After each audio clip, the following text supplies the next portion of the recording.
আমি বৰ্তমান উপস্থিত আছোঁ TRK জাপি উদ্যোগত। তেখেতৰ সৈতে আমি কিছু বাৰ্তা আলোচনা কৰিম। আহকচোন আমি তেখেতৰ মনৰ মাজলৈ সোমাই যাওঁ। আপুনি মানে এইটো কিমান দিনৰ পৰা মানে জাপি উদ্যোগটো আৰম্ভ কৰিছে? আমি জাপি জানা আগৰ পৰা আমি জাপিটো বনাব শিকিছোঁ সৰুৰ পৰাই। শিকি ধৰক আমাৰ যিহেতু দেউতাই বনাইছিল, দেউতাৰ আগত আটাহঁতে বনাইছিলে, পৰম্পৰা হিচাপত আমাৰ এই কামটো চলি আছে। পূৰ্বপুৰুষৰ পৰম্পৰা কিদৰে মানে সেনেকৈ আপুনি জড়িত হ'ল আৰু না? সেনেকৈ আপোনাৰ আচ্ছা বাৰু আপোনাক মানে আপুনি চাই মেলি হ'লে শিকছে আৰু দেখি ককাহঁতৰ পৰা ন? ককাহঁতৰ দেউতাহঁতৰ বা এনেকৈ গাঁৱৰ আমাৰ গাঁৱৰ প্ৰতি ঘৰ মানুহে বনায়। মানুহটো আছে না আপোনাৰ? প্ৰতি ঘৰে বনায়। আপোনাৰ মোটামুটি দমিতলা বুলি কয় নেকি? এইখিনি দমিতলা বুলি কয় না? প্ৰতি ঘৰে মানে জাপি উদ্যোগ আছে আৰু এনেকৈ ধৰক বনাই মেলি ধৰক যিহেতু বিক্ৰীটো ধৰক এটা মানুহে 2-4টা জাপি বনায়, 2-4টা জাপিটো বিক্ৰী কৰিব যাব নোৱাৰে। সেই গোটেই জাপিখিনি আমি একেলগত কালেক্ট কৰোঁ। কালেক্ট কৰি এটা থোপ কৰি আমি এইখিনি ফিনিচিং নিজে বানৰ ওপৰত ফিনিচিং কৰি এইখিনি আমি বিক্ৰী কৰোঁ। বজাৰ এখন লৈ আৰু বাৰু যি নহওক এটা ধৰক জাপি এটা তৈয়াৰ কৰিব লগা হ'লে আপোনাৰ কি কি সামগ্ৰী লাগে? আপুনি অলপ দেখাই দিব আমাৰ দৰ্শকক জানিব পাৰিব। জাপি এটা তৈয়াৰ কৰিব লগা হ'লে আপোনাৰ প্ৰধান হৈছে বাঁহ, তকৰ পাত, তাৰপিছত এই বইতা, যিটো বেজী বইতা বুলি কয়। বাঁহৰে নেকি এইটো? এইটো বাঁহ নহয়, এইটো আপোনাৰ বইতা। এই চিলাই কৰাৰ কাৰণে এইটো লাগে। বাকী এইবিলাক এইটো যিটো দেখিছে এইটো আমি এই নেটটো বনাম। এই জাপিৰ যিবিলাক নেট আছে এইবিলাক দেখা পাব ওপৰত আছে। হা, এই এনেকুৱা নেটটো এই এটা এটা খাটিৰে আমি এনেকুৱা বনোৱা যায়। আচ্ছা আপোনাৰ বাৰু আপুনি যিটো পাত, সেইটো পাতটো কি গছৰ পাত? সেইটো আপোনাৰ টকৌ গছৰ পাত। টকৌ গছৰ পাত আপোনালোকৰ ৰোৱা আছে না আপোনালোকে কিনিব লাগে পাতটো? এতিয়া চাব আমাৰ গাঁৱত যিখিনি মানুহে আছে সেইখিনি নিজৰ কামতে ব্যৱহাৰ কৰে। তথাপিতো আমি ওচৰৰ গাঁওবিলাকৰ পৰা আমি এইবিলাক কিনি আনো পিচ হিচাপত। টকৌ গছ আপোনাৰ দমিতলত মই দেখা পাইছিলোঁ। বৰ্তমান মানে কি গাছবিলাক কি আৰু মানে কটা হৈছে কিজানি? টকৰ গছ আছে বস্তিত, আপোনাৰ বহুত কমি গৈছে এতিয়া, আগত কৰি বহুত কমি গৈছে। আচ্ছা আপোনাৰ জাপি কি ধৰণৰ বনোৱা যায় মানে তৈয়াৰ কৰা যায়? জাপি আপোনাৰ এই যিটো এইবিলাক দেখা পাইছে এইবিলাক গোটেই ফুলাম জাপি। এইবিলাক ঘৰ মানুহক সম্বৰ্ধনা জনোৱা, তাৰপিছত বেৰত আলোৱাৰ কাৰণে, বিহু ডেন্সৰ কাৰণে এইবিলাক জাপি ব্যৱহাৰ হয়। আৰু পথাৰত লোৱা জাপি আছে আপোনাৰ, সেইটো আমি হালোৱা জাপি বুলি কওঁ। সেইটো জাপি বৰ্তমান আপোনাৰ যিখিনি আছিলে সেইখিনি বিক্ৰী হ'ল আৰু আমি বনাই আছোঁ। এই বনাই ধৰক বৰ্তমান ৰেডি হোৱা নাই।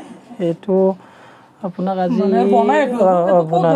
মানে ৰপ্তানি হয় আৰু বা কোন ঠাইৰ পৰা আমাৰ ইয়াৰ পৰা লৈ যায় আৰু হালোৱা জাপিটো?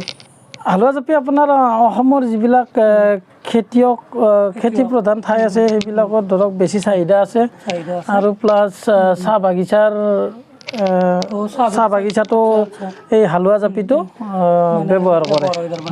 ধৰক মানে এটা দিনত আপোনাৰ কেইটামান জাপি তৈয়াৰ হয় বা ধৰক এটা বছৰত তাৰমানে এতিয়া চাব হেৰি কৰা অনুমানিক আৰু এজন মানুহে আপোনাৰ বাঁহ কাটাৰ পৰা এনেকুৱা তৈয়াৰ কৰাক লাগি ধৰক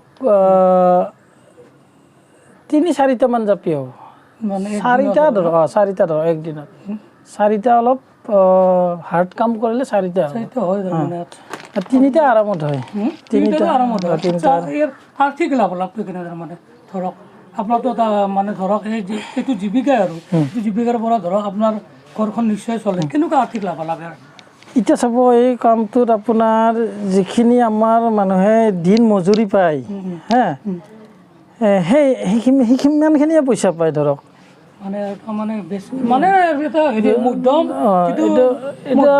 তাৰমানে সিমান ইনকামটো সিমান উন্নত নহয়। হা, এতিয়া ধৰক যেতিয়া জাপিটোৰ অলপ দামটো বেছি হৈ যাব তেতিয়া ইনকামটো ধৰক ভাল হ'ব, কাৰণ 4টাৰ ওপৰত বনাব নোৱাৰে। এতিয়া 4টা বনালে আপোনাৰ কথাটো কৈছোঁ, আমি যদি 100 টকাকৈ বেচোঁ 400 টকা, যদি সেইটোৰ দাম বাঢ়ি যায় 200 টকা হ'লে 800 টকা তেনেকুৱা হিচাপত ডিপেণ্ড কৰে আপোনাৰ ইনকামটো। আৰু যিটো উদ্যোগ আপুনি বনাই আছে বৰ্তমান আপোনাৰ যিটো উদ্যোগ আছে আপোনাৰ নিজা উদ্যোগ হয়, এইটো চাব তাৰে ভিতৰত আমাৰ অলপ প্ৰফিট কি হয় চাব, আমি নিজে যিখিনি বনাওঁ সেইখিনি বনোৱাৰ উপৰিও এই যিবিলাক সাঁচা বনাই এই তেনেকুৱা সাঁচা বনাই মই আপোনাক দেখাওঁ। এইটো এনেকৈ ধৰক আমি বনোৱাৰ কাৰণে ঠিকা দি দিওঁ হা, বোলে আমি এনেকৈ বনাই দিব, আমি ফিনিচিংটো আমি এনেকৈ জাপিটো আমি এনেকুৱা ফিনিচিং কৰোঁ হা, এইটোও আমি বনাওঁ, হ'লেও এইটো আমি যিখিনি পাৰোঁ বনাওঁ, এই কিনি আনো। এই যিখিনি মানুহ আমাৰ ইয়াতে আছে গোটেই মানুহখিনিৰ পৰা আমি এইবিলাক এটা হিচাপত তেওঁলোকৰ মজুৰি হিচাপত মজুৰি পৰা কৰি আমি সেইটো কিনি লওঁ, কিনি লৈ তাক আমি এনেকৈ ফিনিচিং দি আমি ধৰক আমাৰ ফিনিচিং দিয়া কামটো ধৰক অলপ বেছিকৈ কৰিব পাৰোঁ। আৰু আপোনাৰ এই উদ্যোগটোত পৰোক্ষভাৱেতো বহুখিনি আপোনাৰ জড়িত হৈয়ে আছে, প্ৰত্যক্ষভাৱে কিমানজন মানুহক আপুনি সংস্থাপন দিছে, মানে এইটো উদ্যোগৰ জৰিয়তে তেখেতসকলৰে নিশ্চয় সকাহ হৈছে? এতিয়া প্ৰত্যক্ষভাৱে আপোনাৰ চাব বাহিৰত দেখা পাইছে তাতে 4-5জন আছে, আমাৰ ঘৰতো আছে 4-5জনৰ ওপৰত আছে, মাইকী মানুহ আছে, আৰু তেনেকৈ কিছুমান বাহিৰত কণ্টেক্ট ছিষ্টেমত দিয়া আছে। এনেকৈ ধৰক গোটেই আমাৰ চুবুৰীৰ গোটেই মানুহখিনিৰ লগত যোগাযোগটো আছে। যিখিনি মানুহে এই কামটো কৰি আছে তাৰে ভিতৰত 2-1 ঘৰে নকৰে, কিন্তু যোগাযোগটো সকলোৰে লগত আছে, কিন্তু এই সম্পৰ্কত সেইকেইঘৰ মানুহৰ লগত যোগাযোগটো আছে। এই জাপিৰ চাহিদাটো ক'ত বেছি বুলি ভাবে, আমাৰ অসমৰ কোনখন ঠাইত বেছি বুলি ভাবে? জাপিৰ চাহিদা আপোনাৰ বেছি গুৱাহাটী, নলবাৰীতো আছে। আপোনাৰ তেনেকৈ নম্বৰ দিয়া খুব কম, নম্বৰ দিয়া অলপ অসুবিধা হয়। ধৰক প্ৰায় ডিষ্ট্ৰিক্টৰ মানুহে জাপিবিলাক কিনে ধৰক, বা আমি নিজে বিক্ৰী কৰাৰ উপৰি আমি আমাৰ বেপাৰীক আমি ছাপ্লাই কৰোঁ, তেখেতসকলেও ধৰক কোন ডিষ্ট্ৰিক্টত কিমান বেছি দি আছে সেইটো তেখেতসকলে জানিব। এতিয়া মই যিখিনি দিছোঁ মই সেইখিনিহে ক'ব পাৰিম। এই জাপিটোৰ এনেকৈ কেইটা ষ্টেজত তাৰমানে জাপিটো সম্পূৰ্ণ একদম পূৰ্ণতা যিটো এইটো এই জাপিটো আছে? এই জাপিটো আপোনাৰ বাঁহ কাটি এইটো বনালাক হা, তাৰ কিছুমানৰ এইটো বনালাক, কিছুমান সেই বাঁহৰে কিছু অংশৰ এইটো বনাব, এইটো আমি গুৰি বুলি কওঁ হা, এই যিবিলাক ছাইডত বান্ধা গুৰি আছে হা, এইটো আছে। মোটামুটি ধৰক আপোনাৰ দৈতুলো এটা ষ্টেপ, গুৰি, বুকবাৰী 3-4 8-10টামান ষ্টেপ হয়। তাৰপিছত আপোনাৰ কমপ্লিট এটা কমপ্লিট হয়। আৰু জাপিৰ ওপৰত যে কিবা কানি লিখে ধৰক নামটো লিখে, সেইটো কেনেকৈ লিখে? সেইটো চাব আপোনাক ইয়াতে মই বৰ্তমান বোধহয় বৰ্তমান লিখা নাই, লিখাটো আপোনাৰ এইটো অলপ খেতিৰ সময়ত অলপ কমি থাকে, এইটো মাহত গৰমৰ মাহটোত লিখা, যিহেতু আমাৰ এইটো অনুষ্ঠানৰ ওপৰত ডিপেণ্ড কৰে, এইটো মাহতো অনুষ্ঠান অলপ কম হয়, সেইকাৰণে লিখা মেলাৰ ক্ষেত্ৰত অলপ এইটো মাহত কমি থাকে, তথাপিও তাৰে মাজত চলি থাকে। লিখাটো আপোনালোকক দেখাব পাৰিলে ঠিক আছে, এতিয়া মই চাওঁ ৰ'বকচোন, বৰ্তমান নাই বোধহয় দিয়ক। এইটো আপোনাৰ ধৰক বিহুৰ সময়ত লিখিত এইটো যথেষ্ট থাকে, তেতিয়া আপোনালোকে এইটো এইগিলাখান তেতিয়া ভালকৈ যদি হেৰি কৰে গোটেইখিনি দেখাব বাৰু। এটা মই আপোনাক প্ৰশ্ন সোধোঁ, আপোনাৰ বিহু যিটো বহাগ বিহু আমাৰ, বহাগ বিহুৰ সময়ত আপোনালোকৰ ব্যস্ততা কেনেকুৱা? মানে আমাৰ ব্যস্ততাটো আপোনাৰ সদায়, এতিয়া ধৰক যিখিনি জাপি বুলি ক'লে আমাৰ অসমৰ জাপি বুলি ক'লে নলবাৰী যদিও কয়, নলবাৰীৰ এটা ক্ষুদ্ৰ অঞ্চল হা, এই ক্ষুদ্ৰ অঞ্চলটোৰ মানুহে জাপি বনায়, নলবাৰীৰ বাকী বেলেগ ছাইডত জাপি নবনায়। এই যিখিনি মানুহে জাপি বৰ্তমান বনাই আছে, কিন্তু জাপিৰ বৰ্তমান নাটনি বুলি ক'লেও ভুল নহয়, আৰু বানা মানুহ কমি গৈছে, বানা মানুহ কমি যোৱাৰ কাৰণে অলপ প্ৰডাকশ্যনটো কম হৈছে, নতুন প্ৰজন্মই ভালদৰে শিকা নাই, এই অলপ অসুবিধা হৈছে।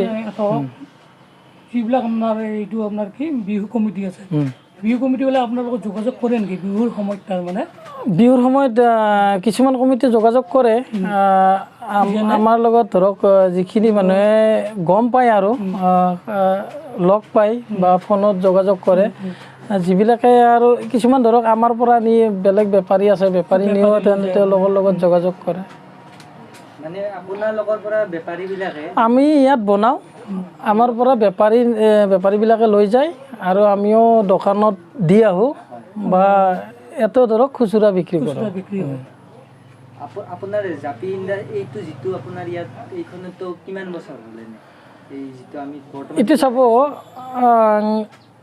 আমি সৰুৰ পৰাই বনাই আছোঁ পঢ়া শুনা কৰাৰ লগতে এইটো কামো আমি মাজে মাজে কৰি থাকোঁ কিন্তু পঢ়া বাদ দিয়াৰ পিছত এইটো কামত আমি একান্ত মানে জড়িত হ'লোঁ বাকী এই কামটোতো আমাৰ দেউতাৰ আগৰ আতাহঁতৰ দিনৰ পৰা চলি আছে মানে এইখিনি ঠাইতে চলি আছিল নে মানে এই দোকান হিচাপত এতিয়া আছে এইখিনিত মানে আমাৰ ঘৰত আছিল ঘৰ অলপ আগত এইখিনিও আমাৰেই ঘৰ এতিয়া আমি অলপ চকত এতিয়া ধৰক এতিয়া আহিছোঁ মানে অলপ খুচুৰা বিক্ৰী অলপ সুবিধাও হয় হা বা মানুহ কিছুমানে গম পায় আৰু আমি ইয়াতে জাপি বনাই আছোঁ তেনেকৈ যোগাযোগটো আহি যায় আৰু আপোনালোকৰ যোগাযোগ এই উদ্যোগটোৰ লগত যোগাযোগ কৰিবলৈ হ'লে কেনেকুৱা প্ৰক্ৰিয়াত যোগাযোগ কৰিব লাগিব আমাৰ দৰ্শকসকলৰ কাৰণে আপুনি জনাই দিলে দৰ্শকসকলৰ নিশ্চয় সুবিধা হয় এতিয়া চাব আমাৰ যোগাযোগটো আজিকালিতো যোগাযোগৰ মাধ্যম ফোন নাম্বাৰটোৱে আছে